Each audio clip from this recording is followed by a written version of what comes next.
Who can use the water of the mighty Nile River? It's more than a theoretical question as Ethiopia plans to open a massive hydroelectric dam.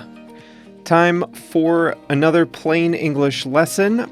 I'm Jeff. JR is the producer, and this is Plain English lesson number 278, which means you can find the full lesson online at plainenglish.com/278. We have lots of civil engineers in our midst. If you are one of them, then this lesson is for you. Egypt and Ethiopia are locked in a battle over the waters of Africa's largest river, the Nile, as Ethiopia plans to fill an enormous reservoir.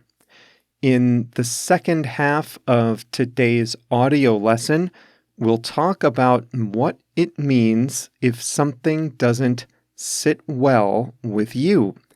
Keep listening too, because I have an exciting announcement for everyone in the audience who speaks Polish or Turkish. Polish or Turkish, Turkish or Polish. Keep listening for a special announcement just for you.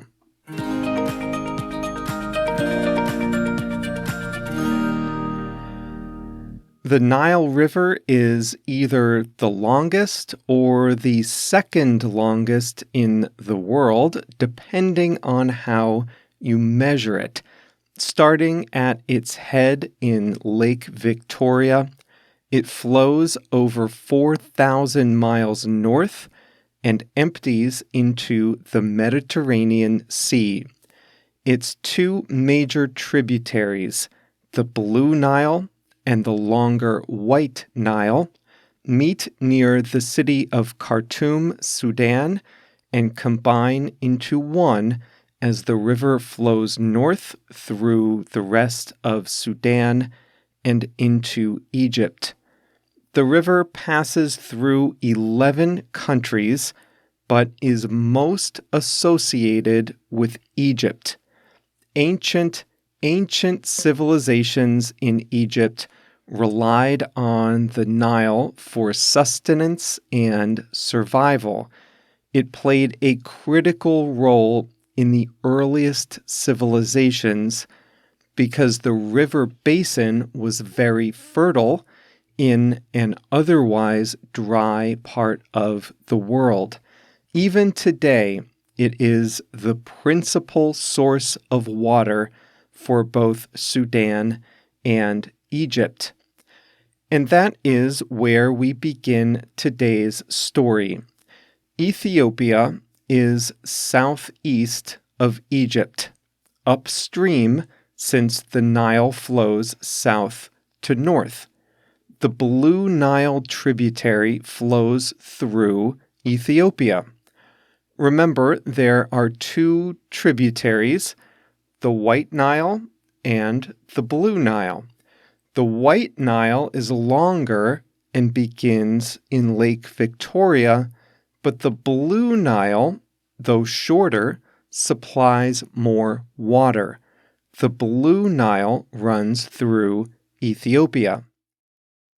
Ethiopia is about to complete one of the world's largest hydroelectric dams across its section of the Blue Nile. It is called the Grand Ethiopian Renaissance Dam. When complete, it will provide electricity to 65 million people who don't currently have a reliable supply of electric power. It will be the largest hydroelectric power plant in Africa and the seventh largest in the world. To power the dam, Ethiopia will fill a massive reservoir. Depending on the amount of rainfall, it will take between 5 and 15 years to fill the reservoir completely. Ethiopia plans to start this month. This does not sit well with Egypt, which is downstream of Ethiopia. Egypt relies on the Nile for its drinking water and for its agriculture industry. Egypt believes that it has a historical right to the waters of the Nile River. Egypt believes its very survival depends on having enough water flow through the Nile River. Egypt is worried that in times of drought, Ethiopia will hoard all the water from the primary tributary in its reservoir. In Egypt's view, Ethiopia will have the power to turn Egypt's critical water supply on and off. Egypt wants to prevent Ethiopia from filling the reservoir or, at minimum, negotiate a firm agreement on how much water Ethiopia must let pass through the dam. Ethiopia's view is different. Ethiopia believes that it has a right to use the water that passes through its country, its territory. Ethiopia's view is that its citizens don't have a reliable source of electric power. Why should they not be able to harness the power of one of the world's largest rivers that runs through it just because Egypt has a longer history and cultural attachment to the Nile? Ethiopia believes it has as much a right to use the water as Egypt has. The two sides have been negotiating these points for years, dating back to 2011 when construction on the dam started. Egypt's army has contemplated simply blowing up the dam to prevent it from ever opening. That option does not appear to be under serious consideration today. However, Egypt is taking a hard line in negotiations. The two sides have agreed on a lot over the years, but the thorniest issue remains: what to do during a drought. In a drought, how much water will Ethiopia release from the dam? The more water it releases, the less it can use for its own electricity generation. In an extreme drought, its population would be left without electricity. But if it does not release enough, it could cut off Egypt's only water supply.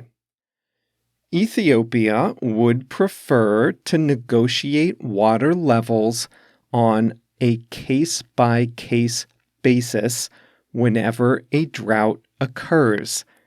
This suits them just fine. In a drought, they would have all the leverage, all the power over Egypt. Egypt prefers a firm agreement ahead of time that guarantees Ethiopia would release a certain volume of water even in a drought. The U.S. and the World Bank tried and failed to settle the disagreement. Now, the African Union is trying. Egypt is distrustful of the AU, which has its headquarters in Addis Ababa, the capital of Ethiopia. Ethiopia has decided to begin filling the reservoir even without a water sharing agreement with Egypt. Its citizens are ecstatic.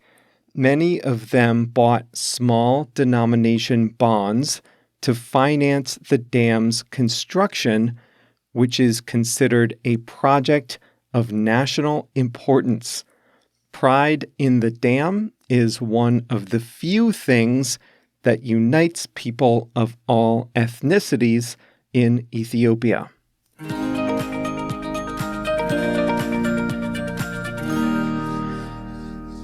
Before we move on to the second half of the program, I have an important programming announcement for you. Starting today, I am proud to announce we are expanding the number of languages supported on our transcripts to 9.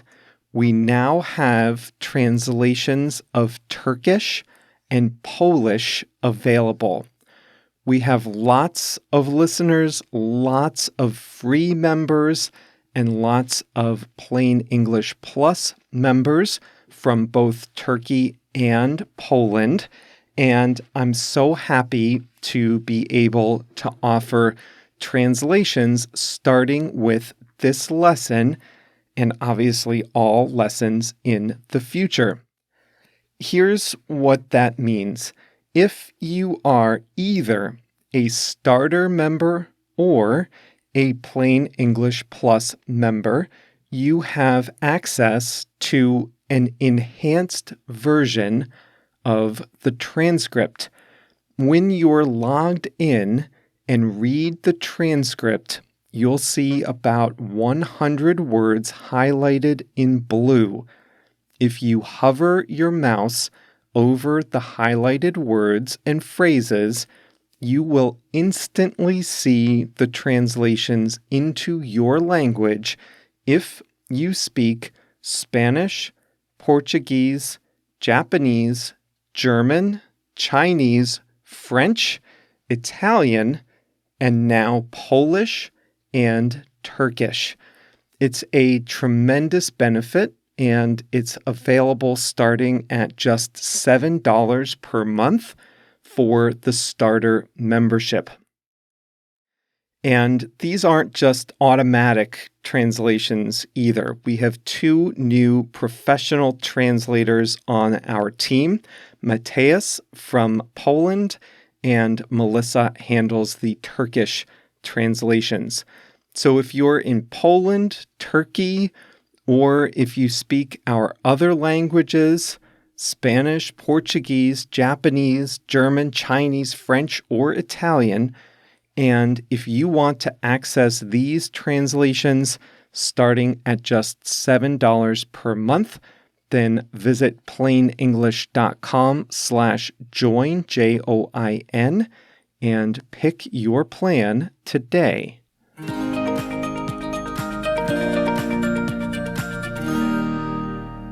Today's expression is to sit well. This does not sit well with me. What does that mean? What does it mean if something doesn't sit well with you? It means you are uncomfortable with it. That doesn't sit well with me is another way of saying that makes me uncomfortable. That makes me uneasy. I don't fully agree with that. We almost always use it in the negative. That doesn't sit well with me. We rarely use it in a positive sense. That sits well with her. It's possible to say that, but it's much more common to use it negatively. Do you remember how you heard it on today's lesson? You heard that the Blue Nile tributary flows through Ethiopia and supplies most of the water to the main trunk of the Nile River that flows through Egypt. Ethiopia is finishing a huge hydroelectric dam and corresponding reservoir upstream of Egypt. Ethiopia will have the power, therefore, to turn Egypt's water supply on and off. This does not sit well with Egypt. Egypt and its 100 million citizens rely on the Nile for their water, including for their crops. They are not going to be comfortable with another country turning off the water supply. This hydroelectric dam project in Ethiopia does not sit well with the Egyptians. When's the last time something didn't sit well with you? It could be a situation that you disagree with, a situation that could do you harm. It's popular these days for mobs of people to tear down statues of historical figures. That does not sit well with me. There is often a case, a good reason, for statues not to be displayed in public due to the ethics or actions of the person in question. In those cases, I think a city should debate and agree on what statues should remain, and they should take down the ones that they want to remove. But a mob violently ripping down a statue, that doesn't sit well with me. Christopher Columbus is a target of this kind of thing. People find statues of the Italian explorer Christopher Columbus, and they rip it down and cheer as it falls. This doesn't sit well with me because I disagree with what they are doing. Another way of using this phrase is when something makes you uncomfortable because it might violate your principles or your ethics. Imagine you're at work and an important customer calls. They need a job done and they want to hire your company to do it. Do you have the experience to do this project? They ask. Your colleagues on the phone all speak up. Yes, of course, they say. We do this all the time. We can absolutely handle this. We're very experienced in this type of project. Don't you worry, they say. Then they hang up the phone and look at one another and at you, and they say, okay, now we have to figure out how to do this. Does that sit well with you? People over-representing their experience and qualifications? That happens a lot in business. It doesn't really sit well with me, but the other view is that if everyone does it, and if you truly can learn how to do something, then it's no big deal. But for me, it just doesn't sit well with me. I'm watching the TV show Monarcha right now. The son of one of the main characters accepts an expensive gift from his uncle, a racehorse, a very, very expensive gift. That doesn't sit well with the boy's mother. She doesn't feel comfortable letting her son accept such an expensive gift. That would not sit well with me either. That sounds like one family member trying to buy the loyalty of another. That would not sit well with me. Also in Monarca, that same woman's daughter, Camila, befriends someone at her expensive private school. Her new friend is there on a scholarship, which means that his family doesn't pay the full fee to attend the school. Other students mock him for not having as much money as they do, and that does not sit well with Camila. She thinks it's not ethical. It's against her principles to be that cruel.